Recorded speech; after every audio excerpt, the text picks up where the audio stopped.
Welcome back to the next session of the chapter current electricity. Friends, now we are at the last topic of this chapter, that is the applications of Kirchhoff laws. So now today we are going to study the Wheatstone's network or Wheatstone's bridge. So the Wheatstone's network or the Wheatstone's bridge mainly or it works based on the concept using the laws called as Kirchhoff laws. What it's consisting of? What is the use of this? So we study step by step. The Wheatstone's network is to calculate, as already in examination, what are the applications of Wheatstone's network. Wheatstone's network is a device which is used to calculate the ratios of the resistance values. I repeat, the Wheatstone network is a device which is used to calculate the ratio of the resistances, or to determine the unknown resistance. So in the practical or in the laboratory, you are going to perform this experiment step by step using this electrical Wheatstone's network only. So what is the Wheatstone's network is mainly consisting of? The Wheatstone network is consisting of 4 resistors P, Q, S, R. Don't say P, Q, R, S. P, Q, S, R connected in a cyclic order to form a quadrilateral. So let me show you the direction of this, the Wheatstone's network here. So P, Q, S, R are connected in the cyclic order to form or in the form of a quadrilateral. So let me name one by one. This is P, this is Q, this is S, this is R. P, Q, S, R are connected in a quadrilateral to form in a cyclic order to form a quadrilateral. So let me name the junctions. This is A, this is B, and C, and D. Over. Then the node A and C. I repeat, the node A and C are connected to a battery of EMF epsilon and with a key. It is key. This is key. This is EMF epsilon. And the junction B and D are interconnected. They are connected to a galvanometer. There is a device, special device called as a galvanometer of resistance, capital G. It is connected. This is very, very important. You have to draw and practice many times. Draw this properly. So now this is what the galvanometer. This is called as capital G. P is also a resistance. Q is also a resistance. S is also a resistance. R is also a resistance. Along with that, G is also a resistance of the galvanometer.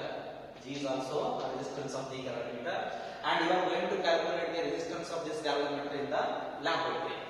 Right. So now this is the diagram of the Wheatstone's network or the Wheatstone's bridge. Now let us proceed to the direction of the current.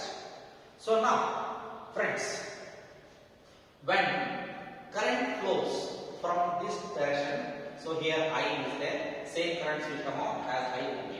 But it enters A, junction A of node A, it splits into its constituent currents called as I1 and I2.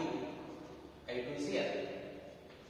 Now, when it comes to B, the same current component I1 reaches at point B, it splits again into 2 current components as this is Ig, current through the galvanometer called as galvanometer current, that is called as Ig, and I3 through current Q. Then Ig comes here, I2 comes here and they meet together. They meet at junction D. Then they give the new current called as I4. Then the I4 current passes through the resistance S, then reaches at C. I3 comes here, I4 comes here, together they make current I. So this is how the schematic representation of the Wheatstone's network. After this, now let us play a very, very important called as a balance condition.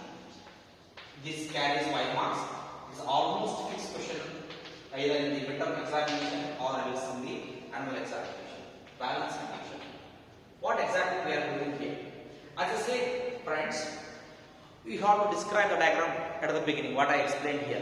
What I said here, the Wheatstone network consisting of 4 resistors P, Q, S are connected in a cyclic order to form a quadrilateral.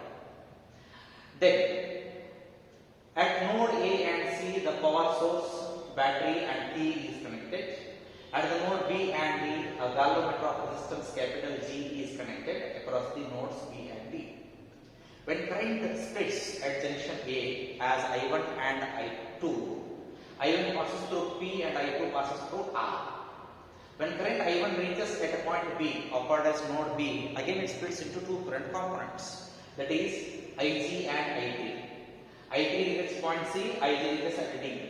At point D or at node D, the current I2 and Ig together combine and give up the new current called as I4. I4 and I3 meets at junction C, then they give the same current called as I and reaches the same battery at C. Now, friends, let's start one by one. So first beginning, what I will do, I will use KCL, and afterwards I will go to KVL. Using KCL, what I will use the current law. So I will apply the current law to the junction B and D. Only 2 junctions I am going to apply. So using current first law at node B, something is happening here. What is happening? Let us see. Let me write the equation with the color pencil so you can understand it better. So in this junction, what is happening here? I1 is coming. I1 is splitting into its constituent component. This is entering into the junction, leaving the junction. So the both are leaving. So I3 plus Ig are leaving. I want what is I3 equal to. So let me use I3 is equal to I1 minus Ig. So this is first equation. I3 equal to I1 minus Ig. So at the junction B. Similarly, if I apply the same KCL or apply KCL at node D. At this junction, if I apply the KCL, what happens here? Ig is entering the junction, I2 is entering the junction. That will give the current I4. So I can write here very handily. I4 is equal to current leaving the junction is equal to current entering the junction. I4 is equal to I2 plus Ig. So these 2 equations are very important. So with this, I am concluding only use of KCL. Now let's proceed to the KVL. Now applying Kirchhoff voltage law to the mesh. First mesh we have to take here. What is the first mesh here? A, B, D, A. So now let me use that one. A, B, D, A. As I said, friends, so draw a circle here inside. So if I draw a circle here anti-clockwise direction, as I said, if the current is moving along this anti-clockwise direction, we have to take negative sign. If it is moving along the direction, opposite direction, we have to take a positive sign. So now let us apply the first concept first as well as the second. Let's start. Look at this. It is moving. If I take the direction of I1, if we take the direction of this anti-clockwise, both are moving together. That means what? The product I1P is a negative. So let me write that one. Minus I1P is negative. Then I came here. Now I wrote the product AB. Then let's write BD. So in the BD again, if I go, look at this. So this is coming in this direction, downward. Current IG also coming in the downward direction. So together they will give the negative sign because this direction and this direction are in the same direction. So I can write here the product IG into G is also a negative.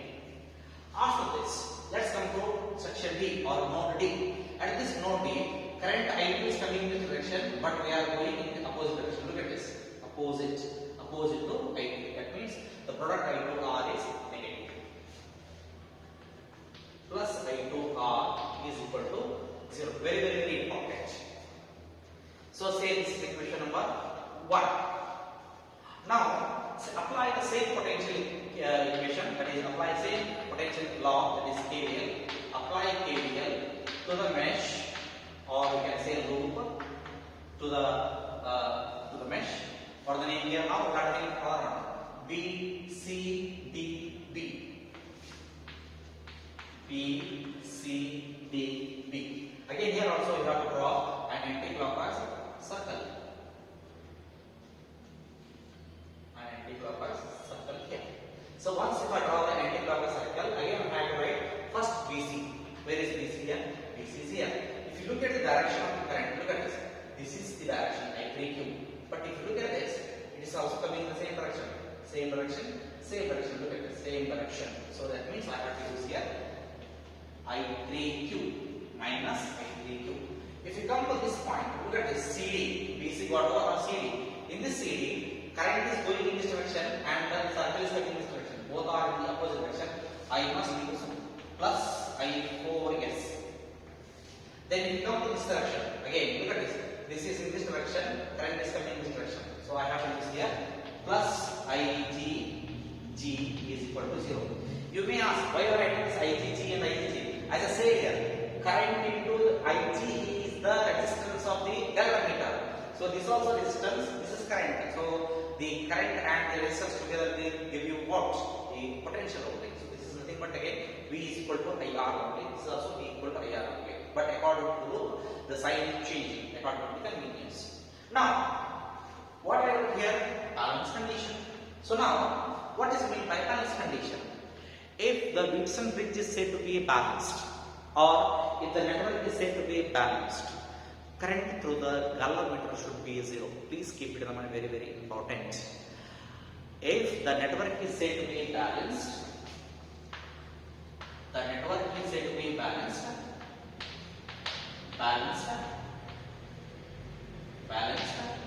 if current through the galvanometer is 0, current through the galvanometer is 0. So this is 0. That means Ig is equal to 0. This is very, very important. So they may ask for one more. What is meant by balancing condition? Balancing condition means the current through the galvanometer must be is equal to 0. That is IgG is equal to 0. So now, as I said, this is our equation number what? This equation number 2. If I substitute this equation in this equation, what happens? Equation 1 implies. So if I substitute here Ig equal to 0, so I am left with only two things, that is minus I1B plus I2R is equal to 0. Just replace, bring this I1B this side. This becomes I2R equal to I1B, or else I1B is equal to I2R. So equation number 3. Similarly, if I use equation number 2 here, what happens here? So this becomes G. Then you only add these two equations. So before that, let me use that only. So I am left with the minus I3Q plus I4S is equal to 0. Now substitute I3 and I4. I3 is here. What is I3 here? I3 is equal to I1 minus Ig. In the place of I3, let me use I1 minus Ig into Q plus, what is I4 here? I4 is nothing but I2 plus Ig. I2 plus Ig into S is equal to 0. Here also Ig is there. Then put Ig equal to 0, balancing condition. So once you put that one, so I am left with the 0. So it becomes I1Q minus I1Q plus, again it's 0. 0 into anything is 0 only. So it is I2S is equal to 0. Just rearrange the terms. Bring this minus and this side become plus. So that means I2S equal to I1Q, or I1Q is equal to I2S. So equation number 4. One very simple operation here. Divide equation 3 by 4. So I am dividing equation 3 by 4. What happens here? I1P is equal to I2R whole divided by this equation. I1Q divided by I2S. I1 can cancel, I2 can cancel. So finally we are left with P by Q is equal to R by S. This is the balancing equation for the Wheatstone's bridge or the Wheatstone's network. So P by Q is equal to R by S. Same thing I have. P by Q equal to R by S. So now, while watching this video, friends, do practice the diagram along with me. Then try to understand the concepts by writing the equations along with me. Watch one or twice or thrice. Then, because examination point of view, it is very important, expression or the derivations. That is the expression for the balanced Wheatstone's network. So it's very important. Do practice, while watching the video in the rough book. Now, after studying the balance condition of everything, let us understand the applications of the Wheatstone's network. Let's start the next concept called as the applications of what? The Wheatstone's network.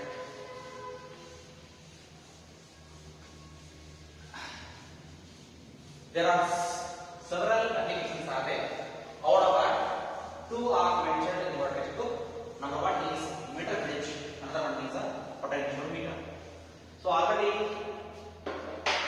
one experiment which you are wrote, that is resistivity of the material. There you draw the diagram of the meter bridge. Same meter bridge I am going to use today. So that is first application called as a meter bridge.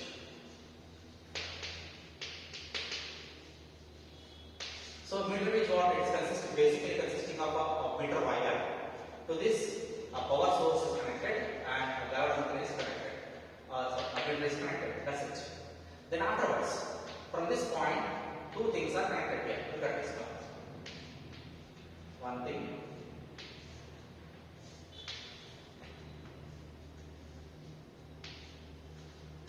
So this is the conventional direction of battery and meter bridge. So here is one resistor is connected. This is called as R. So here another term is connected. That is called variable resistance. S is connected. This arrow mark indicates here this variable. At the middle, we connected the galvanometer G. So this is L. This is 100 minus L. Once you perform this one, it will come in the lab. So now, friends, look at this. This L length, this is called a D. This length itself is referred as P. This 100 minus L is referred as Q. Why it is called as meter bridge? Means the total length of this meter is A. This is A. This is C. Alright. So this is point P. So this AD itself is called as P. So the total length of AC is 1 meter. Then, if I arrange this one according to the equation, according to the meter bridge condition, what we have? So condition says that P by Q is equal to R by S. What is P here? P is L here. L divided by what is Q here? Q is 100 minus L. 100 minus L. That is equal to R divided by S. R we don't know. We need to calculate the value of this R. But S is variable. That variable means we are only changing the value of S. So now if you cross multiply, then we will get R is equal to take this S this side, this becomes SL divided by 100 minus L as it is. So if you see your journal, the second experiment, this is your expression. That is R equal to SL divided by 100 minus L. In the beginning of this topic called as meter bridge, I said what is the applications of this meter bridge? As I said here, meter bridge or the Wheatstone's bridge is used to calculate the unknown resistance. So that only the unknown R is the unknown resistance. By using this meter bridge, it is possible to calculate using the equation R is equal to SL divided by 100 minus L. Back to this. So as I said here, second applications. If I go to the second application says here potentiometer.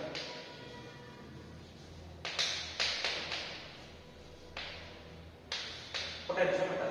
The potentiometer is also an instrument used to measure the EMF of the cells.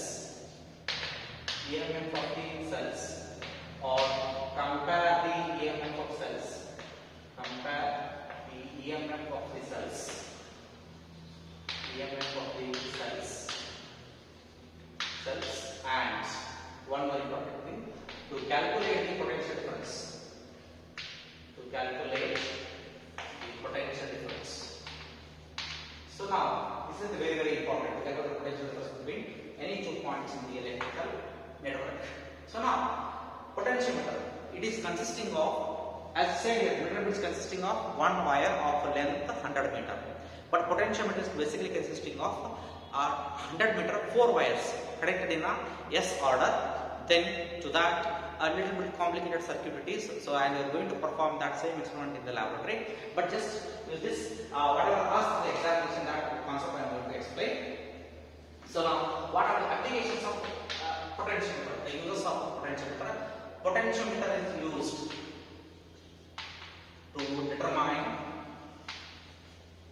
it is asked in the examination for 2 marks. Mention any 2 applications of the potentiometer, or mention any 2 uses of the potentiometer. It is used to determine the potential difference. It is used to determine the potential difference, PD, potential difference. Then it is used to calculate. It is used to compare. The EMF of the cells. EMFs of the cells. EMFs of the cells. And the third one is, it is used to determine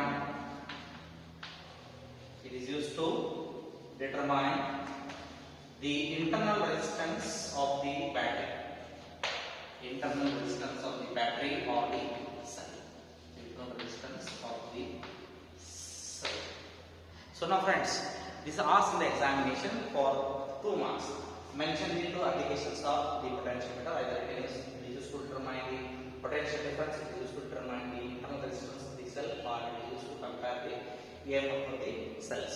The theory of this concept or theory of this potentiometer I will explain directly in the laboratory. Anyway, you are going to perform these 2 experimental bridge as well as the potentiometer in the laboratory. With this, I am concluding the chapter 3, that is current electricity. We will discuss the next chapter in the next video. Thank you.